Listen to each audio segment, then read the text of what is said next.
Camilo, gracias por aceptar mi invitación a conversar, aunque tú me invitaste a tu casa. Así que gracias por invitarme. Vamos a hablar de las ISAPRES, pero antes de entrar de lleno a lo que está pasando hoy, hagamos un repaso como a grueso modo, bien general, de cómo funciona el sistema de salud chileno.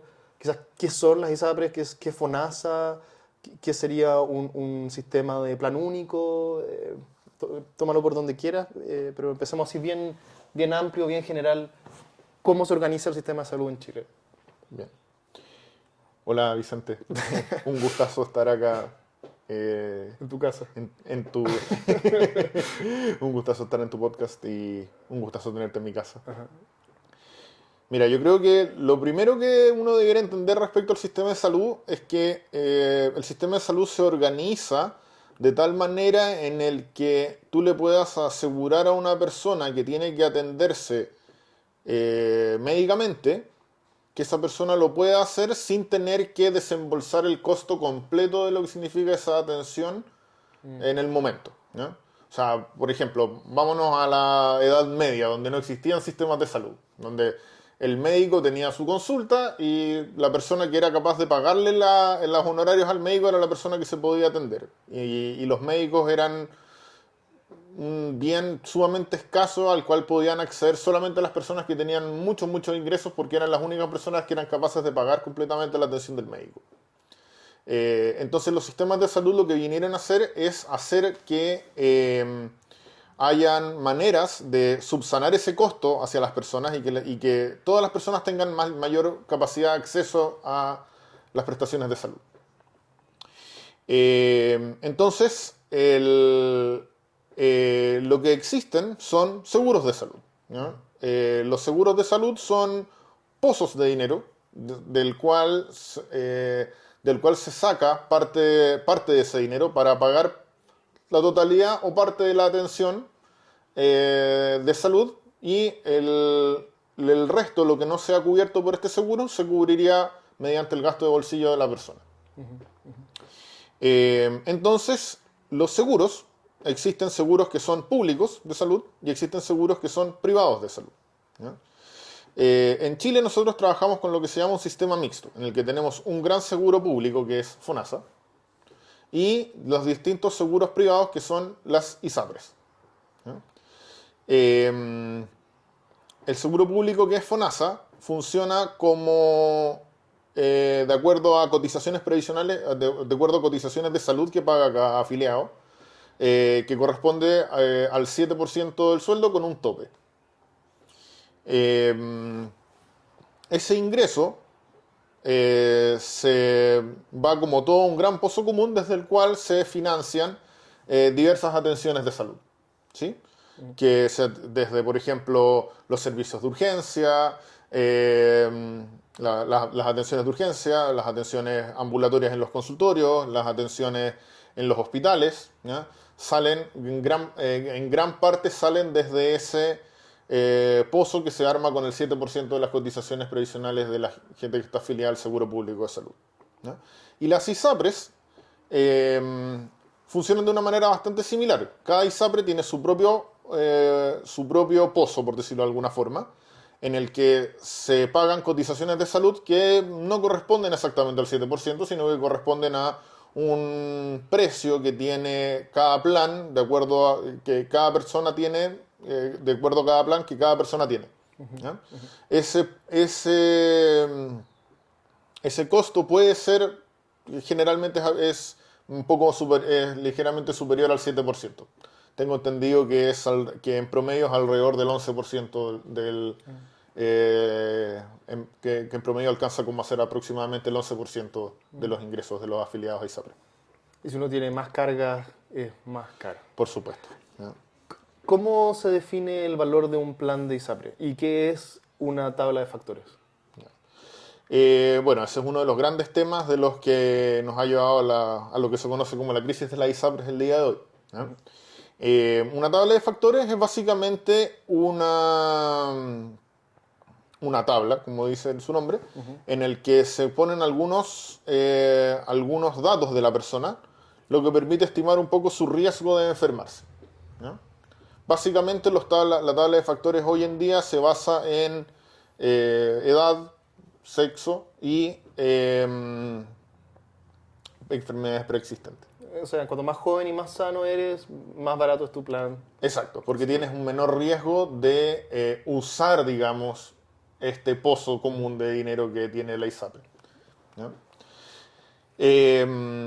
Mediante eso se calcula un precio del plan, ¿ya? Y obviamente el precio del plan también tiene que ver con el plan mismo que uno elige, ¿ya? Por ejemplo, uno puede tener un plan donde uno se atiende en una clínica muy cara y muy exclusiva, donde obviamente el precio de ese plan va a ser mayor al que si tú te atiendes en una clínica un poco menos exclusiva, que donde quizás donde quizás vas a tener una atención que uno podría percibir en algunos, de ciertas maneras de menor calidad a las otras. Sí, claro. ¿Ya?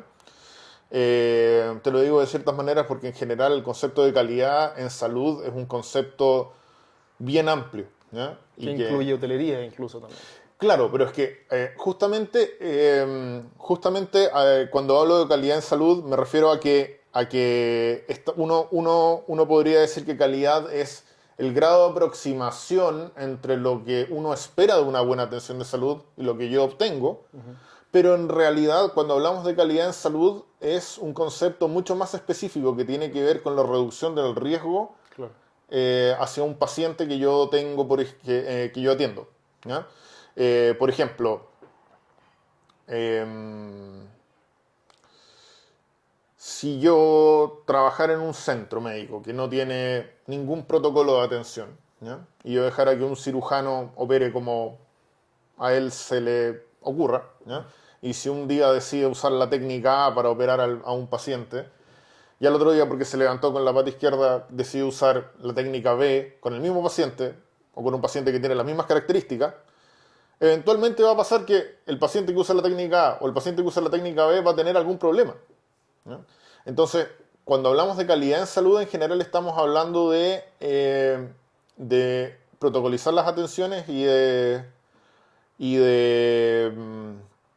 ¿cómo se llama? Y de trabajar de forma bien esquematizada, ¿ya? No solamente tiene que ver con que el lugar sea bonito, que tenga, que la hotelería sea buena, que las camas sean cómodas, ¿no? Sino que tiene que ver con que yo trabaje de una manera sistematizada y que yo le reduzca a los pacientes el riesgo de que ellos puedan tener algún evento adverso, algún inconveniente durante su atención de salud. Ok, ok. Y volviendo a la tabla de factores, ¿qué pasó en el 2010, 2009? Eh, ¿Por qué hay una multiplicidad de tablas de factores distintas en un principio y qué pasó una vez que eso se volvió inmanejable?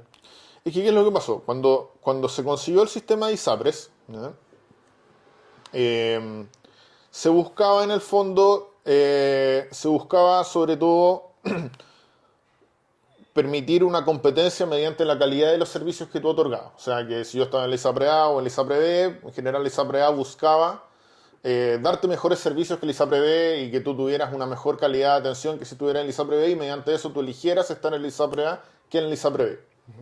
Pero finalmente se fueron dando cuenta de que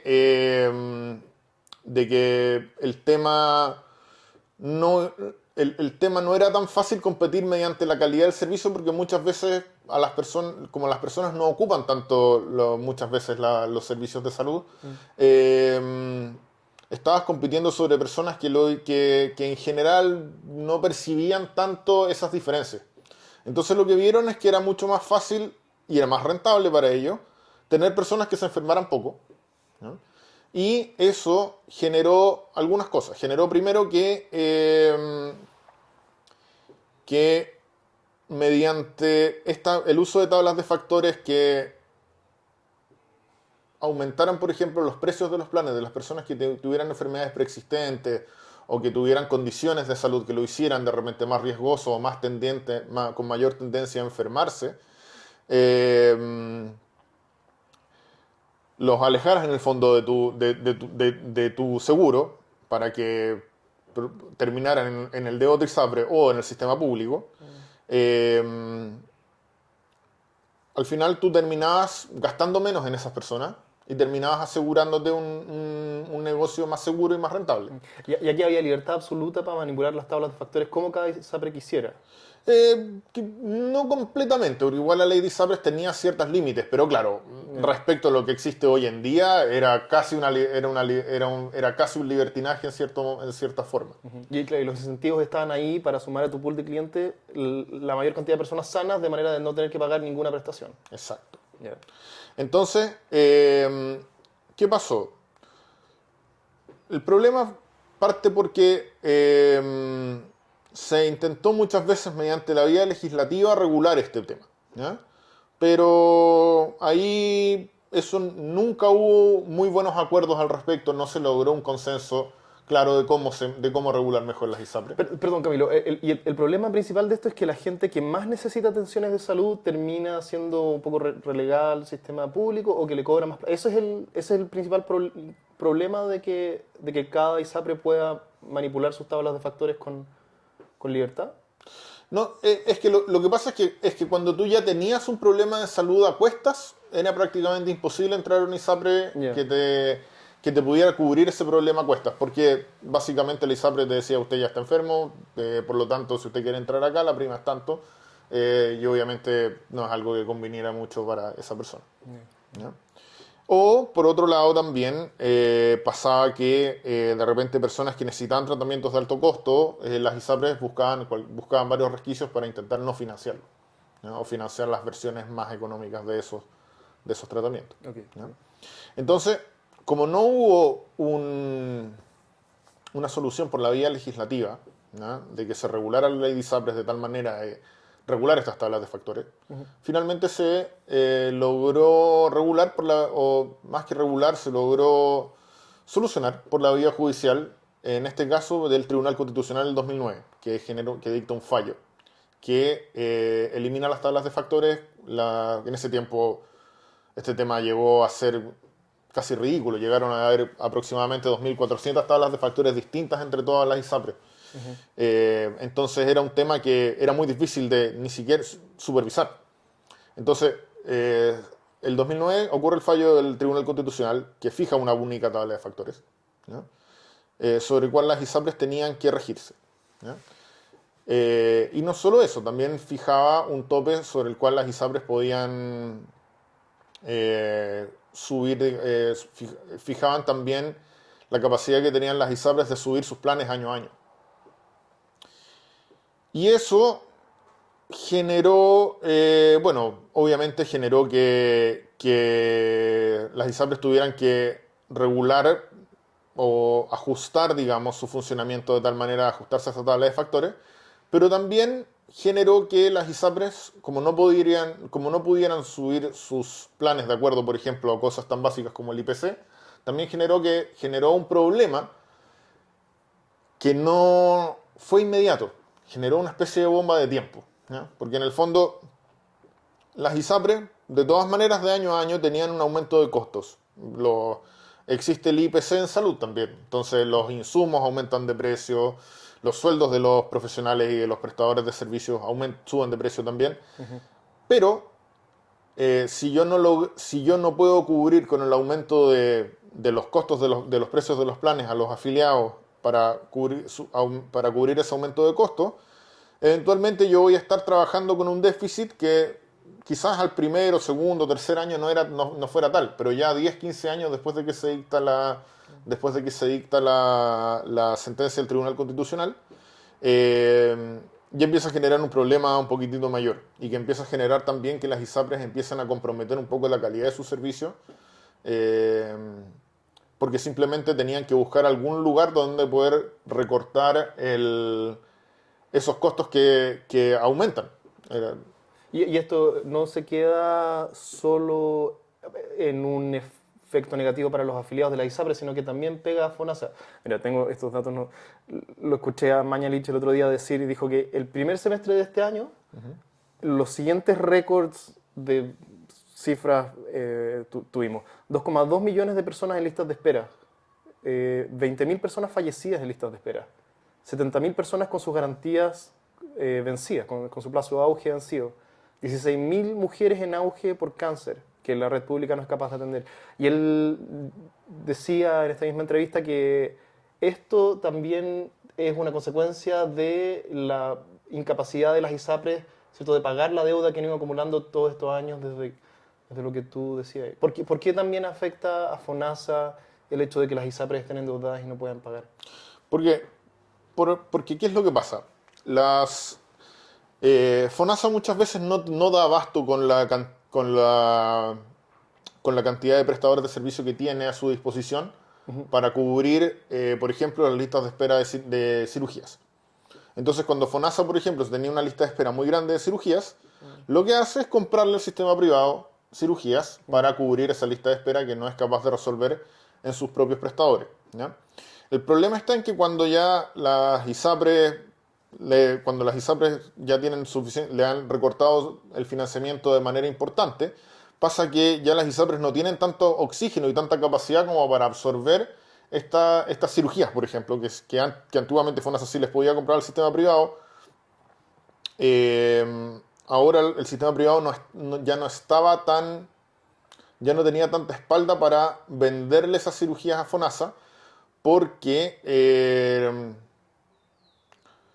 porque bueno, Claro. en ese sentido, en eso uno tiene que entender un tema de cómo funciona el sistema, digamos, la comunicación que existe entre el sistema público y privado en Chile es que cuando el sistema público tiene que comprar un servicio en el sistema privado, lo que le paga al privado es el arancel FONASA de los servicios. Entonces, si una clínica tiene una cirugía que cuesta, por ponerle un ejemplo, un número ficticio, 50, ¿ya? FONASA, en su arancel FONASA, esa misma cirugía la vende a 30, ¿ya? Y por ende, a la clínica le cobra, a la clínica le paga 30 por esa cirugía que la clínica normalmente a un ISAPRE o a un particular le va a cobrar 50. Entonces, esa simbiosis que se daba anteriormente y que permitía, ¿ya?, darle más espalda a las clínicas para poder absorber demanda de FONASA, se ha ido perdiendo en la medida de que las ISAPRES han ido perdiendo también capacidad han tenido que ir recortando su capacidad de pago a los distintos prestadores. Ya, perfecto. ¿Y qué ha pasado este último año? Entonces ya hemos visto más o menos cómo está dibujado el sistema público-privado, qué cambió el 2009, cómo eso era una bomba de tiempo y qué pasó ahora que la bomba de tiempo está por estallar. ¿Qué ha pasado este último año?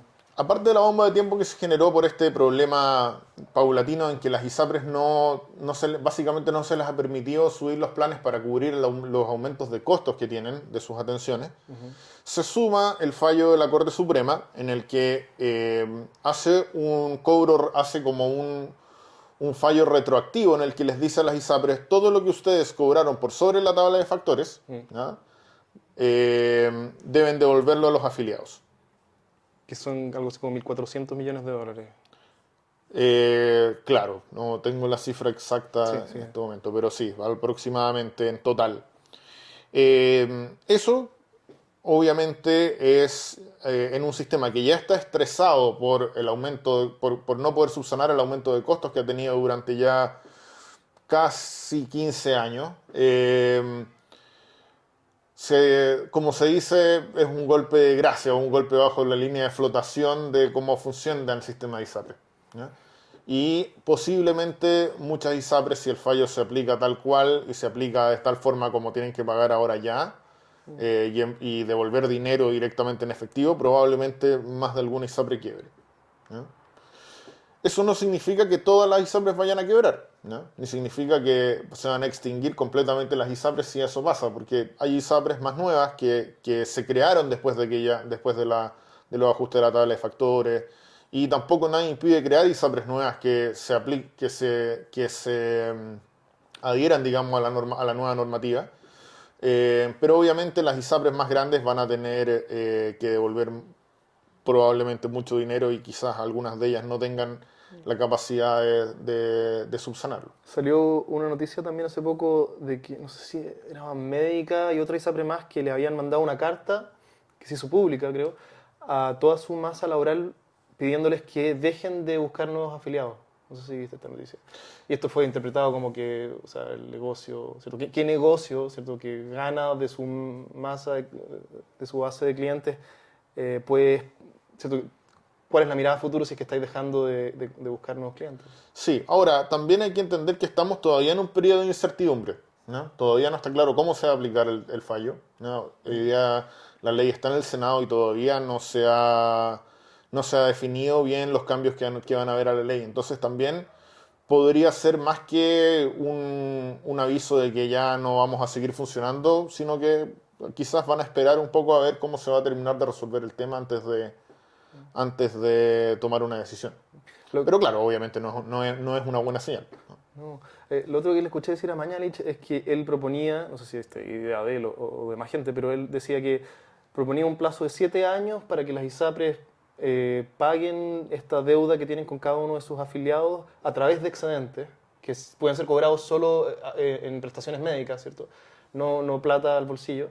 Y que en estos 7 años sería tiempo suficiente para que se regularicen, ¿cierto?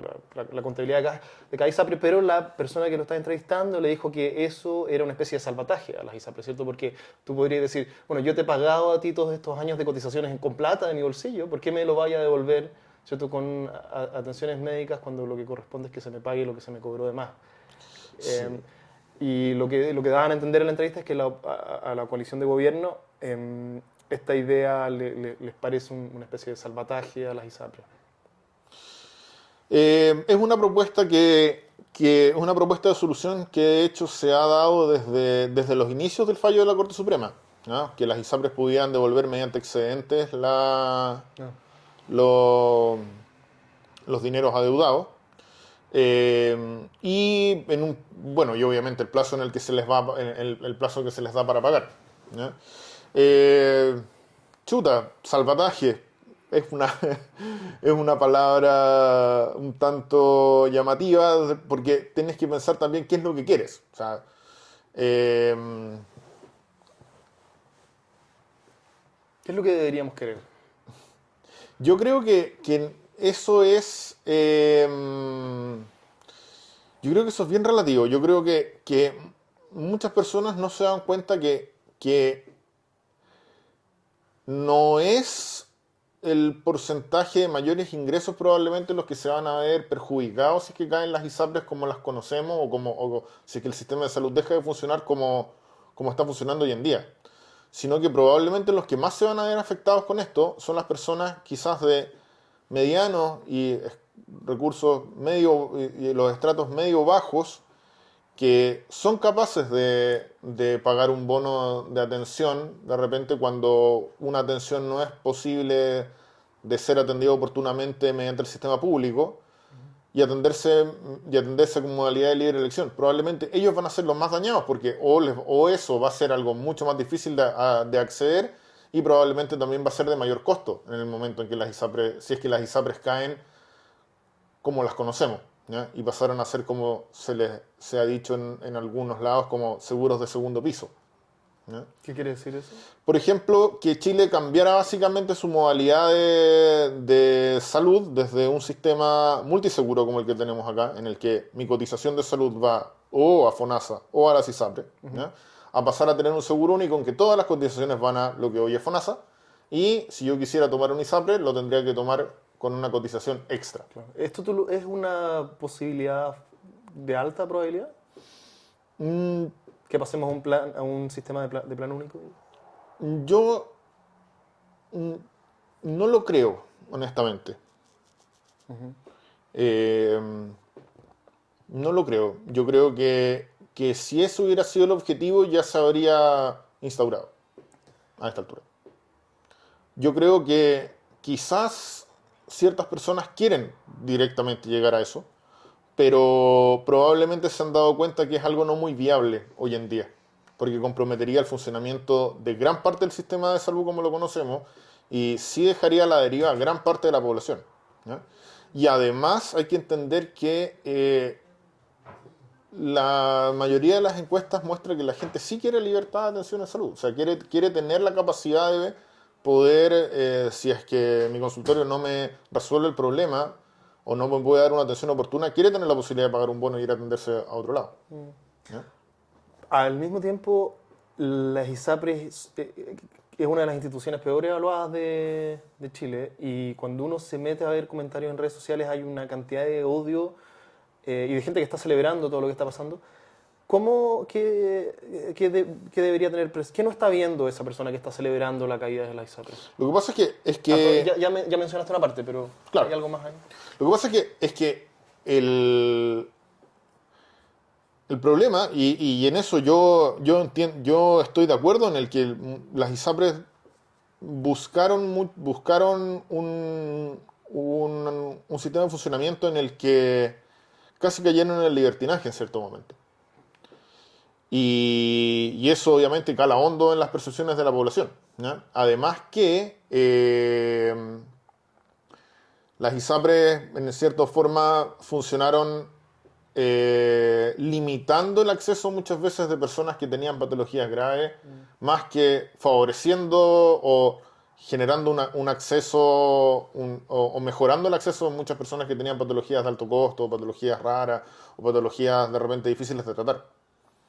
Pero también tenemos que entender que la infraestructura que tenemos en salud en Chile hoy día se construyó también gracias a que tuvimos este sistema, ¿no? O sea, eh, hoy en día, como te digo, tampoco es decir que si caen las ISAPRES se acaban las clínicas, eso también sería una exageración. Pero sí muchas clínicas van a dejar de funcionar como lo conocemos, ¿ya? Y es una falacia decir que una clínica exclusiva va a seguir funcionando tal cual como está funcionando hoy en día y que la gente se va a poder seguir atendiendo en esa clínica de igual manera como se está atendiendo hoy si es que la ISAPRES caen. Eso es porque, dado que toda nuestra cotización de salud iría a la misma bolsa de plata, habría mucho menos dinero disponible en la economía para aseguradoras privadas.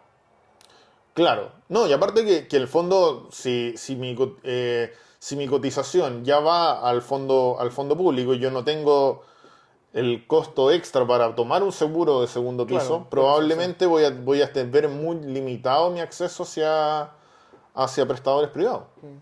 Que si volviéramos a hablar en octubre del próximo año sobre esto mismo, ¿qué te gustaría que hubiese pasado? O qué creéis que va a pasar?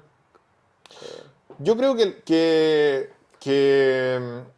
Chile debiera intentar mantener la estructura de su sistema de salud porque en el grueso sería un cambio de paradigma duro para gran parte de la población tener que pasar a un sistema de seguro único, ¿no? En el que vamos a tener limitado de repente el acceso a ciertas prestaciones, en el que probablemente voy a pasar a tener listas de espera en cosas en el que hoy en día ni siquiera se nos ocurre tener listas de espera para, por ejemplo, acceso a un especialista, ¿no? Eh, pero al mismo tiempo, las ISAPRES debieran entenderse como un seguro de salud, como un seguro de salud y como un seguro que está permitiendo acceso a un servicio social, que es la salud. En ese sentido, debiera haber, por ejemplo, una transparencia, debería haber infinitamente mucha mayor transparencia en el sistema, ¿ya? Por ejemplo, en mi opinión, lo ideal sería que las ISAPRES tuvieran un plan único de salud, ¿ya? Por ejemplo, eh, la diferencia más básica, una mujer y un hombre, ¿ya? Una mujer paga el doble que un hombre por el mismo plan de ISAPRE o por un plan de ISAPRE similar. ¿Por qué? Porque la mujer, como es potencialmente una persona que se puede embarazar, tiene que se asume dentro de ese seguro previamente los costos, el aumento de costos que tiene el embarazo, ¿ya? Y eso es algo que genera una discriminación bastante arbitraria entre una persona y otra en el momento de querer ingresar a un ISAPRE, ¿ya? Eso es algo que no tiene mucha razón de ser si es que tú lo tomaras como un seguro más. Y en el fondo, si tú generaras un plan único en el que tú cobras una prima independiente de si la persona se va o no se va a embarazar, probablemente vaya a tener una mejor, vas a tener o sea, de partida una mucha mejor aceptación del sistema, ¿ya? Porque obviamente la gente no se va a sentir discriminada arbitrariamente mediante esto. Y también, por ejemplo, tener claro a qué puedes acceder en caso de tener ciertas patologías, ¿ya? Por ejemplo, la gran deuda que tenemos en el sistema, que tiene el sistema de salud chileno que tiene que ver con la salud mental, ¿ya? Tú en FONASA, si tienes depresión, por acceso tienes derecho aproximadamente a 12 consultas con psicólogo al año. Y en ISAPRES muchas veces es menos que eso. Porque probablemente en el momento que tú tomaste el plan de ISAPRE ni siquiera te fijaste en cuántas sesiones de psicólogo tenías acceso, porque probablemente tampoco estabas en tratamiento en ese momento por una depresión, porque probablemente el ISAPRE te habría subido mucho la prima si hubiera estado. ¿Cachai? Y generalmente las personas tienen que terminar pagando esas consultas de forma particular, ¿ya? Tanto FONASA como ISAPRE. Recién ahora se está viendo que ahora hay planes de ISAPRE que tienen, por ejemplo, consultas de salud, que tienen planes que incluyen buena cobertura en salud mental, porque está siendo una necesidad urgente de la población. Pero si tú tuvieras un plan único en el que las ISAPRES tienen que ofrecerte un número mínimo de consultas con salud mental, por ejemplo, en caso de que tuvieras un diagnóstico de depresión, eso obviamente disminuiría la desconfianza que se tiene hacia el sistema.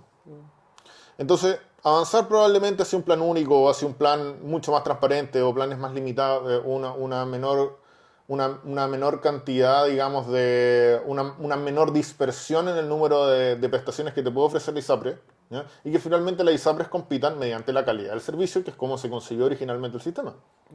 ¿Ya? Que en el fondo quizás la ISAPRE A te permite acceso a la clínica A, B y C, y la ISAPRE B te permite acceso a la clínica C, D y E, siendo que algunas funcionan con una estrategia de costos mayores que otras, entonces la clínica A puede ser un poco más exclusiva que la clínica E, pero todas las clínicas en un mundo ideal, digamos, estarían todas con un sistema de calidad al menos que cumpla con todos los estándares mínimos y básicos para dar una buena atención en todo caso, y que claro, que la clínica A sea mejor en hotelería que la clínica E, claro, pero que al final tú podáis tener acceso a todas tus prestaciones. Aquí igual me imagino, lo primero que pienso es en el argumento más liberal o libertario en contra de este plan único privado, ¿cierto? Porque restringe la libertad, la competencia no sería totalmente libre en este caso, sino que hay una regulación bien fuerte y porque tú no pasa lo mismo, entiendo la diferencia, pero aseguradores de autos, ¿cierto? No cobran lo mismo por autos distintos, ¿cierto?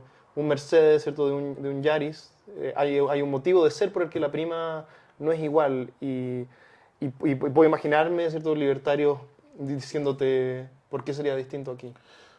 Pucha, es que en esto uno sí tiene que entender que al final del día tú estás resguardando, digamos, un derecho básico que es la salud de las personas. O sea, tú acá, desgraciadamente, la salud no la podéis mirar, o a las personas que tú vas a asegurar como dentro de tu sistema de salud no las podéis mirar de acuerdo a si esta persona es un Mercedes-Benz o esta persona es un Yaris. Eh, y yo entiendo, yo puedo entender que de repente un libertario me dijera algo así, ¿cachai? Y quizás probablemente tampoco lo va a entender desde esa mirada, ¿ya? Y es más, los movimientos libertarios, muchos movimientos libertarios a nivel mundial abogan por una libertad completa del sistema de salud y que ocurra que si tú no tenés un seguro privado de salud, simplemente no tenías acceso a salud. No hay bienes comunes. Claro. No existe tal cosa. Pero ni siquiera Estados Unidos, que en su momento fue probablemente el país donde tú podrías ver el modelo como más libertario, si quieres, del sistema de salud, donde en verdad si tú no tenías trabajo, no tenías seguro, no tenías cómo atenderte. Ahora con Medicare, Medicaid, tienen mayores opciones, que son sistemas similares a un FONASA. Tienen más opciones, pero también hay gran parte de la población que queda descubierta. Sí, creo que como un 10%. Sí, en Estados Unidos, si no me equivoco, son como 50 millones de personas que no tienen acceso al sistema de salud. Y es una cosa espantosa. O sea, realmente es una crisis que va a generar que solamente va a generar externalidades negativas. O sea, no hay nada positivo en que tú tengas gente que no tiene acceso a salud. No está, ni siquiera está ahorrando plata. O sea, está ahí nada. No estáis logrando nada con eso. Sí, sí, sí, estoy de acuerdo yo contigo. Solo que parece útil, o a mí me es útil también contrastar siempre las posturas extremas para ver lo que está equivocado ahí. Lo que pasa es que en los sistemas de salud, los principios de eficacia y de eficiencia es la base del sistema. O sea, los sistemas de salud tienen que funcionar en base a eficacia y eficiencia. ¿Ya? Y es por eso que cuando Mañalich decía que nuestro sistema de salud es uno de los mejores del mundo, y que claro, es quizás una frase, no sé si desafortunada, pero tenemos que entenderla un poco en ese contexto, en el contexto de que Chile con una baja inversión en salud, si nosotros miramos el porcentaje del PIB que Chile invierte en salud, es bajo el promedio OCDE, es bajo el promedio de las recomendaciones internacionales de lo que Chile debiera invertir en su sistema de salud. ¿Ya? Eh, Tenemos resultados muy buenos en ciertos indicadores, ¿ya? En mortalidad materna, mortalidad fetal, parto institucionalizado, Esperanza de vida. esperanza de vida. Tenemos buenos indicadores respecto a esas cosas. Pero ojo, esos buenos indicadores que tenemos son indicadores de países tercermundistas, ¿ya? Si tú lo miráis desde una mirada amplia, ¿ya? En Europa o en países del primer mundo, tú ya no estás mirando tanto mortalidad materna, mortalidad fetal, porque son temas que tienen resuelto. Lo que tú tienes que mirar ahí es, por ejemplo, cuántas personas de las que tú atiendes en un sistema de atención primaria pasan a tener una enfermedad crónica. Por ejemplo, cuántas personas que tú controlas en un consultorio desarrollan diabetes. ¿Sí? Entonces tú vas a mirar la medicina preventiva. ¿Qué es lo que te ahorra plata en salud? O sea, invertir con lo que se dice, $1 que tú inviertas en prevención te representa $100 de ahorro, etcétera, etcétera. Eso es totalmente real. Porque al final del día, es la única manera de ahorrar dinero en salud, no tener enfermos. Si tú tienes gente enferma, vas a tener que gastar, ya sea de tu bolsillo, ya sea del pozo común, ya sea del seguro de salud público, del privado, donde sea. Si tú tenés una mayor cantidad de proporción de gente enferma, vas a tener que gastar más plata. Y lamentablemente en Chile nuestros recursos son bastante limitados en ese sentido, ¿ya? Y ese es otro tema. La salud no se financia únicamente desde FONASA, también tenemos un aporte directo desde el presupuesto de salud, que financia los hospitales, que financia los consultorios. Y desde ahí tenemos un tema que es crítico, ¿ya? Porque, por ejemplo, si tú miras las memorias de los hospitales respecto a cuánto plata se gastó, y tú miras el presupuesto, el presupuesto anual que le asignan al hospital, es la mitad. ¿Qué cosa es la mitad de qué? La mitad le asignan la mitad de recursos de lo que el hospital gastó el año anterior. Entonces, claro, tú decís, no, este hospital está mal gestionado. Chuta, pero tampoco podía hacer magia. Y es verdad, tú de repente podrías ajustar el número personal y todo, pero honestamente en Chile los hospitales no están necesariamente infradotados. Al contrario, por ejemplo, si tú miras el número de ciertos profesionales, como por ejemplo los kinesiólogos, en los hospitales públicos hay muy poco para lo que se necesitaría, para lo que en verdad se necesitan. O sea, uno de repente tiene la impresión de que el kinesiólogo, ¿verdad?, es la persona que nos rehabilita cuando tenemos una lesión deportiva. Pero en un hospital el kinesiólogo es la persona que opera los ventiladores mecánicos. Entonces, una UCI necesita tener necesariamente un kinesiólogo en cada turno, por ejemplo. O más de uno, dependiendo del número de camas que tengan. Entonces, en Chile tenemos hospitales donde ni siquiera hay residencia para los kinesiólogos. Porque probablemente ese hospital cuando se construyó no tenía ni siquiera concebido la figura del kinesiólogo dentro de su ordenamiento. Y ese tipo de cosas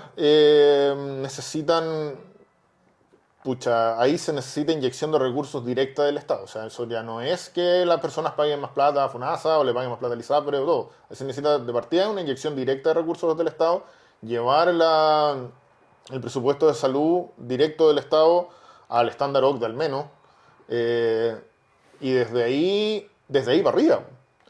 Y obviamente se necesita también mejorar la eficiencia y la eficacia de los seguros de salud propiamente tal. en los consultorios se tiene cierta lógica de prevención. O sea, yo tengo indicadores, yo mido indicadores en los consultorios de medicina preventiva. Pero en el sistema privado, y ahí esa es una de las grandes deudas del sistema privado en Chile. El sistema privado funciona muy bien como un medicina terapéutica, ¿no? O sea, chuta, si tú tenías un infarto y tenés que ir a una clínica, una clínica privada del sector oriente, probablemente vaya a tener un nivel de atención igual o mejor que el de la mejor clínica de Estados Unidos. Pero la idea es que tú no llegues a tener un infarto, ¿sí? Y en eso la medicina privada muchas veces se queda un poco. Nos quedamos o se queda harto en algunos casos, ¿ya? Muchas veces nos quedamos con la medicina preventiva que se hace en los trabajos de repente que toman algunos exámenes preventivos, pero por ejemplo en muchas clínicas de atención ambulatoria privada no se miden indicadores de prevención. O sea, no mides tratamiento de tabaquismo, no mides tratamiento de de prevención de enfermedades crónicas, cosas así. Claro, aquí aparecen, bueno, dijiste un montón de cosas que podríamos abrir, pero aparece también como una mirada también bien, o que yo me encuentro, capaz paso demasiado tiempo en internet, Camilo, pero algo con lo que yo me encuentro mucho es una idea un poco conspirativa de que aquí también los intereses no están alineados, porque tú dijiste, claro, un dólar invertido en medicina preventiva significa $100 de ahorro a futuro o lo que sea, pero eso no es negocio para nadie, ¿cierto? Entonces es muy fácil imaginarse cómo toda la industria está armada de tal forma de que, ¿cierto? De que eso no pase, ¿cierto? ¿Por qué vaya a gastar $1 hoy, ¿cierto? Si podéis rentarlos multiplicados por 100 en el largo plazo. Y también esto tiene que ver un poco con la pandemia. Si uno ve las utilidades de Pfizer, ¿cierto? No es difícil ponerse en el lugar de alguien que ve lo que está pasando y que piensa, bueno, si en una crisis de salud hay ciertas empresas que se beneficiaron de manera billonaria o trillonaria, lo más probable es que hayan incentivos ahí para causar crisis, ¿cierto? Entonces, yo no pienso de esta manera, pero lo que digo es que los incentivos parecen no estar alineados para organizarnos de tal forma que la salud esté enfocada en lo preventivo. O sea, es que yo lo puedo entender quizás desde el punto de vista de realmente la industria farmacéutica que te dice que en el fondo te quiere vender, que quiere vender sus fármacos, digamos. ¿Ya? Eh, pero al mismo tiempo, yo creo que, no sé, uno como médico,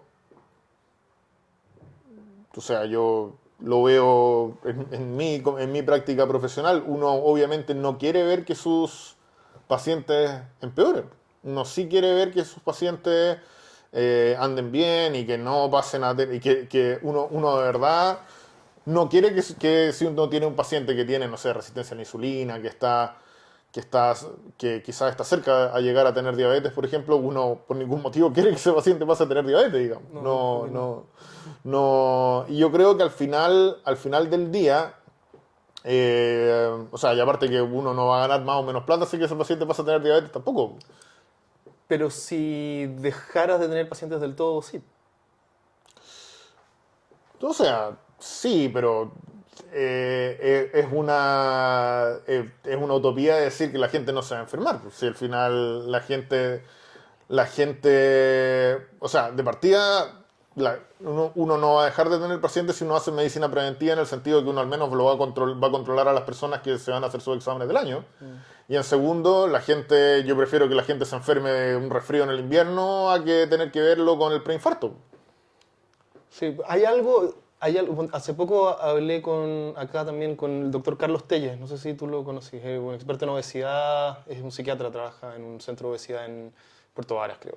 Y él tenía una mirada un poco más cercana a esto, medio conspirativo, no sé si es conspirativa la palabra, pero sí donde hay ciertos movimientos a muy alta escala, esto es lo que yo entendí al menos, o decisiones que son tomadas para mantener a alguna parte de la población cautiva a ciertos hábitos que los conducen a estar siempre regresando al sistema de salud. Entonces, por ejemplo, el hecho de que las dispensadoras de comida rápida en las clínicas, incluso en las mejores clínicas, sean de casi que pura comida chatarra, no es tan un accidente como parece serlo, según lo que entiendo que él me dio a entender.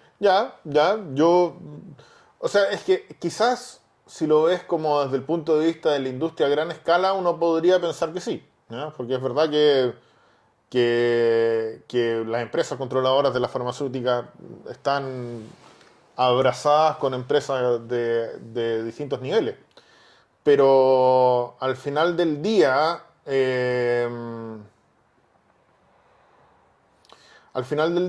pucha, cuando tú hacías atención primaria, al final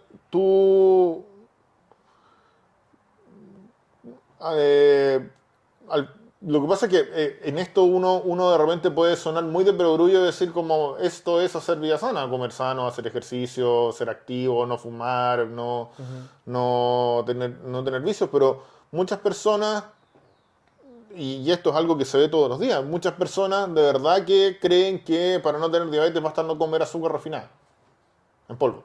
Si no comen azúcar en polvo están previniendo la diabetes. Y simplemente tú basta con educar los 15 minutos con que la harina genera un efecto similar al azúcar, que las grasas saturadas pueden aumentar los riesgos de infarto, dónde está la grasa saturada, qué tipo de alimentos privilegiar por sobre otro. Y son cosas que son una conversación súper sencilla y la gente en verdad, muchos de ellos sí corrigen sus hábitos y muchos de ellos sí mejoran sus indicadores y tú les miras los exámenes de un año a otro y mejoran. Pero estoy de acuerdo en el que la vida moderna, o no sé cómo decirlo, los hábitos que tenemos en el día a día muchas veces empujan a la gente a salirse un poco de estos hábitos saludables. Si la gente no tiene tiempo para cocinar en la casa, Sí. Hoy en día tienes acceso en tu teléfono a delivery y muchas veces llegas cansado y te va a ser mucho más fácil pedirte una hamburguesa que cocinarte algo. En eso no hay ninguna conspiración al respecto en decir que ese tipo de cosas obviamente empeora la calidad de la salud de las personas. Sí. Y que tenéis el entretenimiento chuta hoy en día, antiguamente, no sé, pues, ni siquiera antiguamente te digo, cuando nosotros éramos más chicos, tú tenías primero 6 canales para ver, después tenías 40 canales para ver, por ahora tenéis 10 servicios de streaming con, no sé, 500 películas cada uno distintas, entonces tus incentivos para salir de tu cama y hacer ejercicio también son mucho menos de los que teníamos antiguamente. En eso yo estoy de acuerdo, en que la vida moderna ha avanzado hacia hacer que las personas coman peor, vivan de forma más sedentaria, y también en el fondo que estén más expuestas a conductas poco saludables, ¿ya? Sin ir más lejos. Sin ir más lejos, anoche me pedí una Claro. pizza. No, pero, o sea, por ejemplo, sin ir más lejos, nosotros en Chile no lo hemos vivido, pero yo creo que ya todos, o gran parte de nosotros sabe más o menos, o que al menos en parte en Estados Unidos hay una crisis con los opioides. De eso pero dejemos eso para otro día. Ya. Hablemos de eso otra vez, Camilo, porque ya nos alargamos mucho. Pero eso, yo siempre me acuerdo de lo que tú me comentaste hace un par de años sobre eso y me gustaría hablarlo en algún minuto. Feliz. Ya. Ese es un tema que a mí me apasiona bastante, la crisis de los opioides. Ya, muy interesante. Bueno, pero dejémoslo para otra ocasión, pues, Camilo. Bueno, gracias por el tiempo y por aclarar un poco, despejar las nubes. Si este contenido te resulta interesante, suscríbete a mi canal para recibir notificaciones cuando tenga nuevo contenido por compartir. Y si me quieres ayudar, todos los apoyos en difusión son agradecidos. Compartir en redes sociales, recomendaciones a tus amigos, todos me ayudan más de lo que te imaginarías. Gracias por tu tiempo y hasta la próxima.